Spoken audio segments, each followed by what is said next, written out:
আমাদের রোজার দুইটা পার্ট, একটা হচ্ছে সাহরি, একটা হচ্ছে ইফতার, দুটো। সাহরি আমরা কখন করব? আমরা সিরিয়াল হিসেবে আলোচনা করছি। সাহরি আমরা কখন করব? অনেক এমন সময় হয়ে যায় যে অনেক আগে সাহরি করে ফেলি, না, এটা সুন্নাহ না। সাহরিটা আমরা করবো একেবারে শেষ সময়। আল্লাহ নবী বলেন, লা তাযালু উম্মতি বিখাইরিন, আমার উম্মত থেকে কল্যাণ সেই পর্যন্ত চলে যাবে না যে পর্যন্ত আমার উম্মত সাহরিকে দেরিতে করবে আর ইফতারি তাড়াতাড়ি করবে।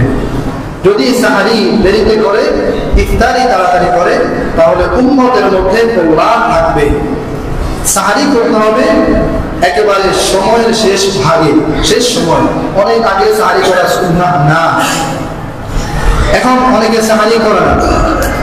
অনেক সময় দেখা যায় যে ভোর রাতে ওঠার কারণে খাওয়ার সে চাহিদা থাকে না, এজন্য সাহরি অনেকের খাওয়া হয় না অনেক সময়।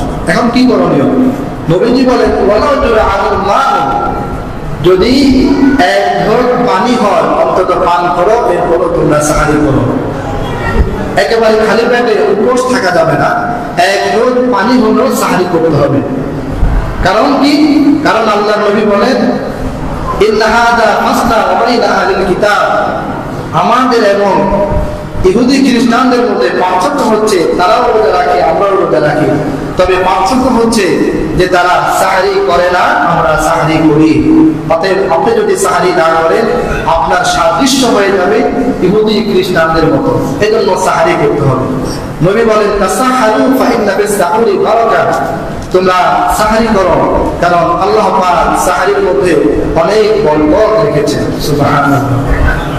আরেক হাদিসে আল্লাহর নবী বলেন, যদি মানুষ সাহরি করে তো ইন্নাল্লাহা ওয়া মালাইকাতাহু ইউসাল্লুনা আলাল মুতাসাহিরিন, যারা সাহরি করে তাদের জন্য আল্লাহ পাক এবং ফেরেশতারা দোয়া করতেই থাকে। সুবহানাল্লাহ।